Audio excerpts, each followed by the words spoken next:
What's going on, guys? Spidey here. I'm on vacation in the Bahamas in one of my favorite resorts. I've been having an awesome week, but I wanted to take some time to give you guys another epic video on how to detect lies and get to the truth. And I have a very special guest on the channel today. He spent 20 years in the US military as an interrogation expert. He now trains intelligence agencies and civilians. He's written the best book on persuasion I've ever read. He's written the best book on body language and people reading I've ever read. He's a personal friend of mine, and I can't be more excited to have him here. Welcome to the channel, Mr. Chase Hughes. Being here. Chase, welcome to the channel. Thanks, man. Excited to have you. Glad to be here. So we've got some scenes here from Hollywood Interrogations that I'm going to show Chase, and I'm going to ask him a question about the accuracy of those scenes, and he's going to give you guys some really good information on what to look for when you're trying to get the truth out of someone. He's going to tell us which of these techniques are effective, which of these are completely made up by Hollywood, and at the end he's going to rate each one on, like, from 1 to 100 how real this feels to him. Some of them might be like, no, that would never happen in real life. Some of them might be, that's a really good reflection of what would happen in real life. Ready? Yeah. We are starting with a scene from one of my favorite shows, Criminal Minds, all about profiling. If you guys are into profiling and sort of reading body language, there's a lot of great information on this, a lot of great information about serial killers and psychopaths. And this is more about what happens before the interrogation than the interrogation itself. So here we go. Are these the crime scene photos? Some of them, yes. Oh.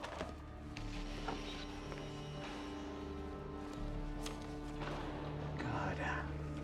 I knew what he did, of course. But I, never saw 23 victims like this. Please. Paying attention to these items projects a kind of importance on them. When he comes in, I'd like to give him the opportunity to show us which parts of the crimes he thinks are important.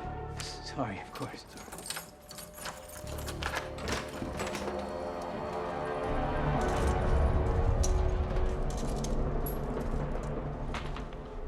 Chains left on, right? That's probably a good idea. No, it won't be necessary. You won't? You sure? Mm-hmm. We're just gonna talk, right, Chester?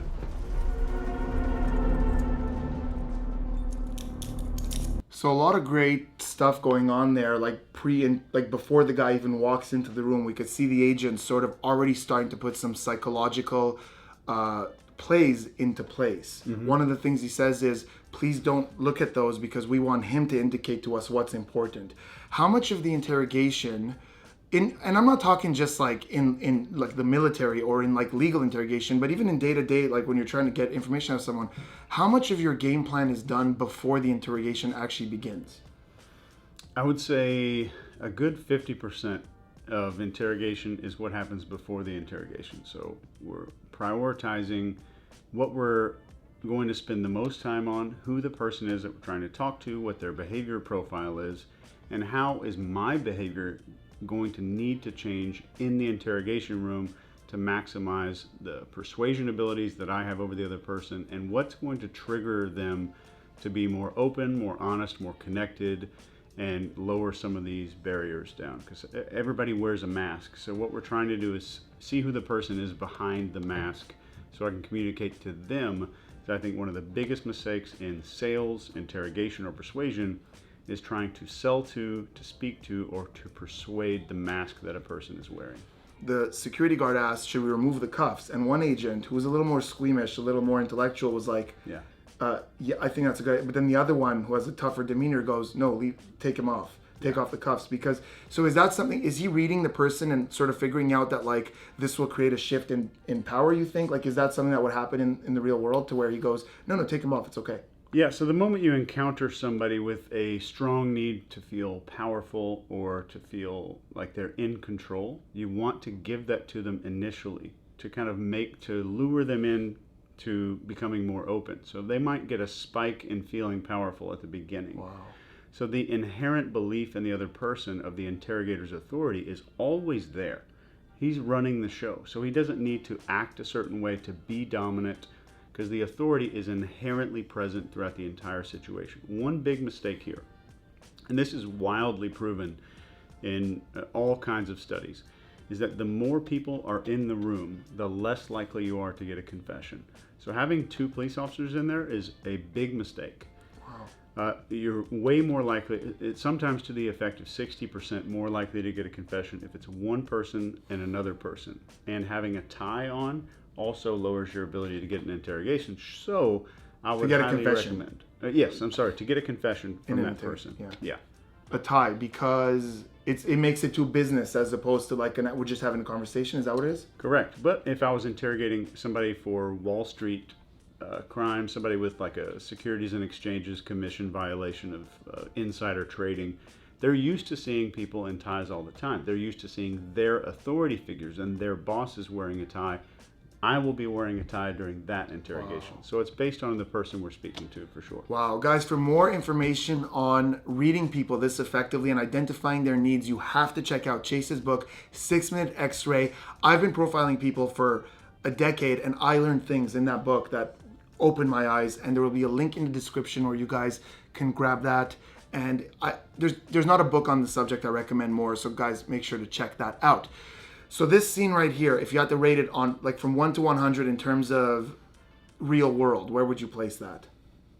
35%. Really? Yeah. What lost that much? Number one, any high-end interrogation or any well-trained interrogator will never have a table in the middle of the room. That's only Hollywood. Wow. The best place to put a table. It's always there in Hollywood. Yeah. So the best place to put a table, if you're ever conducting an interrogation yourself, let's say this is the table. You want to be here, and you want your suspect here. So there's minimal barriers between you and the other person. So there's no adversarial relationship. So this is the ideal relationship. So, but as an interrogator, I might be positioned a little bit further to my right, to where we're kind of almost facing the same direction, but we're not oppositional. We're not facing each other directly. So that's mistake number one. Mistake number two, as far as the movie mistakes go, is all of these things being laid out on the table with images. Yes, that does happen, but it's not something that's automatically revealed at the beginning. Can I guess why? You want them to wonder what you actually have. Absolutely. Yes. Yes. Am I ready for an interrogation? Yeah. Okay. Oh yeah. So another thing that's very common in interrogations is to have a few file folders out with large labels on them. And the large labels might say Sinaloa drug cartel, crimes on Mayberry Street, or whatever this person may be likely to pay attention to, and to see where their eyes continually drift in the very beginning of the conversation, and that becomes the final thing to be brought up. Wherever the attention is the final thing. So we want them to know that there is more information in our possession than they could possibly realize. Mistake 3 is these dramatic red lights outside the door in this kind of like chamber-looking interrogation room. By the way, pause. I want you guys to know that's the first time he saw that scene. We didn't rehearse this, he didn't have time to look at it. So just to give you guys an idea of how tuned in he is, that how many of you noticed? Tell me in the comments, honestly, how many of you noticed those red lights outside? I've watched that scene 4 times. I have to go back and check, but I know for a fact that he's right. So there's things, that awareness is such a great skill. Continue. Thanks. So you'll not see that. That's kind of a Hollywood thing. Most of the time it's going to be like someone's office and they've like painted over the windows. It's not as, think of a government budget in real life versus a government budget in Hollywood. Like think of your local post office. That's probably more likely the budget that you're going to be dealing with in an interrogation room. Okay. So, and finally, they want to, I'm guessing, I don't know, I've never seen this clip, I've never seen this show, this episode at least. I'm guessing they want to portray this person as some kind of a psychopath. Mm-hmm. Way less likely to come in, with these fancy prescription lenses. That's a no-no. They give you, there's custom jail glasses and stuff, and like having this like Hollywood-looking Louis Vuitton or whatever these things are. Not going to happen. Number 2, his demeanor with the smirk and trying to look tough is way less likely to be a psychopath. A psychopath is likely to address the scenario and become who they need to be. He would not go in with the tough face on. If it was a psychopath, it'd be more likely to go in open and looking around and trying to appear innocent until they can establish some form of dominance or control over the situation.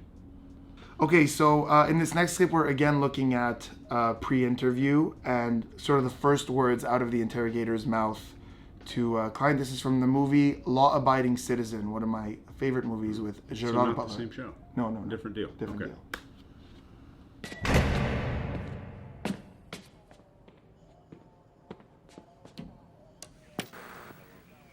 Don't worry, he's just disarming the guy, letting him feel easy.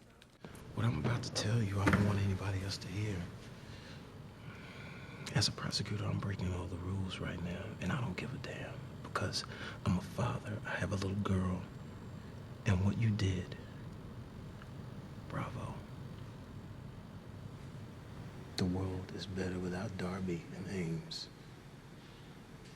You're not gonna see a tear shed from me or anybody in my office.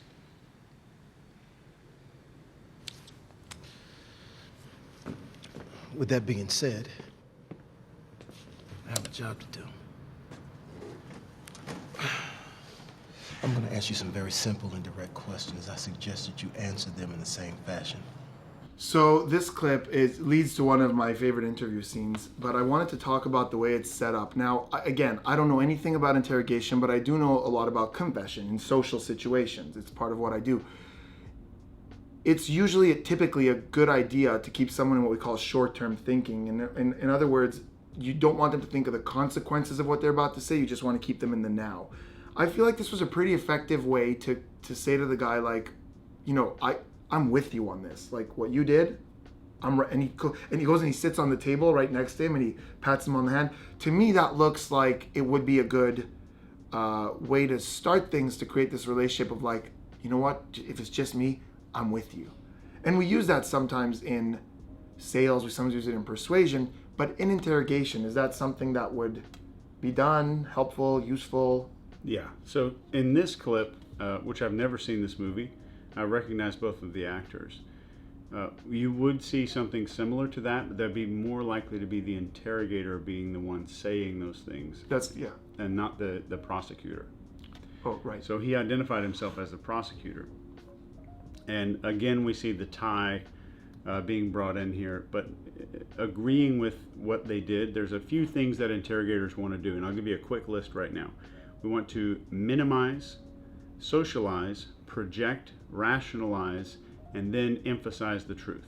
Those are kind of the 5 basic things that we're trying to do. So what he's doing is minimizing and rationalizing, and then saying that everybody else would understand the world's a better place. That's socializing.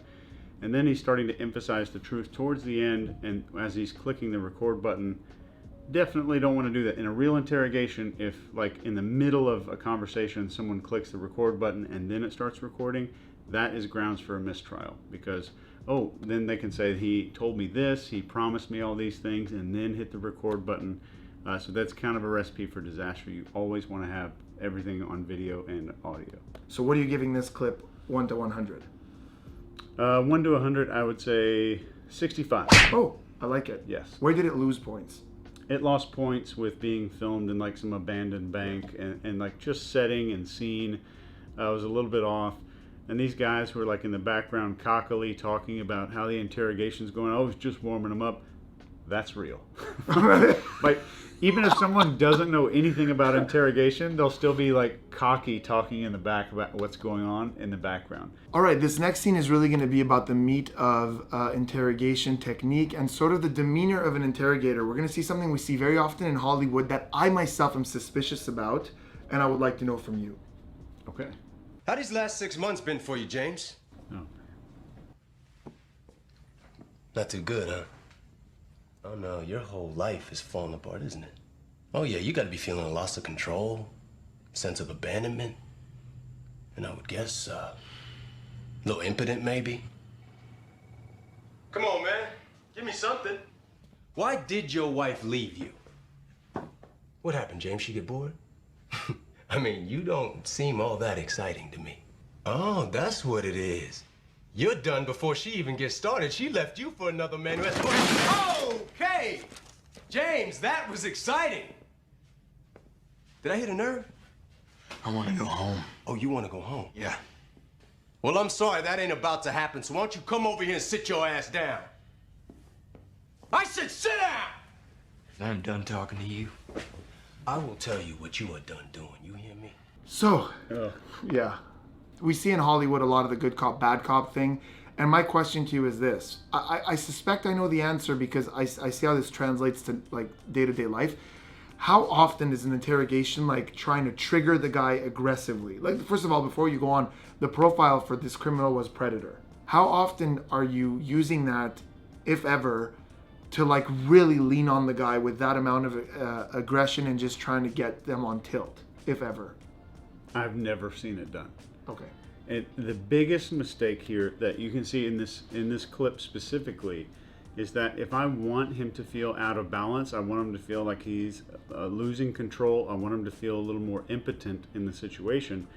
The moment that I say, are you feeling X, Y, and Z? He automatically tells himself no and starts to reassure himself to behave in the opposite way. Wow. So I want those behaviors of feeling a lack of control to be out of awareness. I want that to be way below his conscious awareness. So feeling lack of control, I want to give him a little bit of control to begin with, to let him feel like he might have a chance at running the show. So he's going to start to open up because he's getting the neurochemicals that he needs based on his background and his history here to start feeling like he can control the situation. Right. I saw your face while you were watching that. You were like, this is not right. But we see it so often in Hollywood, right? It's all over Hollywood, and it makes for great TV. Absolutely. The show's good. My kids watch it. I don't think I've seen a full episode, but my kids watch it. They like it. But like this, like plopping evidence down on the table doesn't happen. It'd be more likely the interrogator is, if you're being interrogated, the interrogator should be on your side. So when I'm talking about the police as an interrogator, I'm going to say they. I'm going to say them. I'm not going to come in with a gun and a badge. That's advised in the Reed technique from the 1970s. It says that you have a gun and a badge on, that puts you in the same basket as police. So I'm not the one doing the investigation. I just want to find out why this happened. I'm not sure what evidence they have, what they are collecting, what they are doing. So this big thing coming in, this big piece of evidence, if I was that interrogator and I had to present this somehow, I would have a police officer pull me out in the hallway, maybe a police officer who's more dominant than me, or I would tell them to yell at me a little bit, so I would kind of be a little bit lower to, when I go back in the room, he's going to feel more in charge until I present this evidence. But the police brought the evidence, not me. Is this also the reason why, like, the FBI consciously would often make an effort for the person they're talking to know that they're a entirely different organization than the people who arrested him and brought him here? Or is that just because the paperwork, that's the way it is? No. That's very planned and very strategic. So also, you were talking about how you'll never say we when you're talking about you and the police. But in social sort of truth detection or lie detection or truth extraction, I would say we, referring to the person that I'm talking to. Like, we can figure this out. Yes. We is this, them is the cops. Yes, so there's two teams. We're one team. Yes, we're one team, me and the person being interrogated. Police are on another team. Wow. I'm just here to help you craft the story, to get ahead of all this evidence that's about to come out. And this is your one chance to kind of get your story out there and get in front of the trouble. And if the trouble is in front of you, you have no control, you have no ability to feel any kind of power over the situation and how other people are going to perceive it. All right. So keeping in mind that my scale doesn't go lower than 0, on a scale from 0 to 100, where does that one go? I would say 9.1. It still got 9%. Yeah. What's the 9%? Scene, setting, and then you can see the guy's walls get up when he's yelling at him. It's like, this interrogator, you can tell from his personality, if it was a real person, obviously, would be the kind of person that is exerting power for their own sense of power, not to get a result from the interrogation. So this is, the alpha interrogator, I would say, is a way different type of human being. If you ever watched Andy Griffith, and imagine what Andy Griffith might look like in an interrogation, that's the alpha. When you see the beta, the low-level interrogators, they're the ones who are obsessed or concerned with power, status, and hierarchy. Wow. They want to feel like they're the one in charge. For those of you who watch Criminal Minds, you know for a fact that what he just described is Agent Morgan's exact description. So, like, just look at how crazy this is. The guy doesn't even watch the show and he knows exactly the archetype. What? That's the guy. All right, man. Well, Chase, thank you so much. Guys, I will leave some links. Chase is on a YouTube channel called The Behavior Panel. It is such a great show if you guys are interested in this kind of stuff. By the way, I did a slow blink there. I want you, because you're going to watch it. I did this. I said, it's a great, but this was for emphasis. Sometimes we do this as an indicator, right? Yes. Right. I was like, it is a great show, but I don't want you to think that I was blocking because I don't believe that. It is a great show. I watch every week. You know this because you get my notes every week. Yeah. Yeah. I watch every episode. They take real cases from the real world, really current events. They break it down. You guys will see the body language. You guys will see when people are being deceptive or when the probability of deceptive is high. They're very humble. They never say for sure it's this. Your learning curve in this stuff will go from wherever it is now to 100 real quick. So highly recommended. That link is in the description. So is Chase's. All his courses on his website. The behavioral table of elements for free.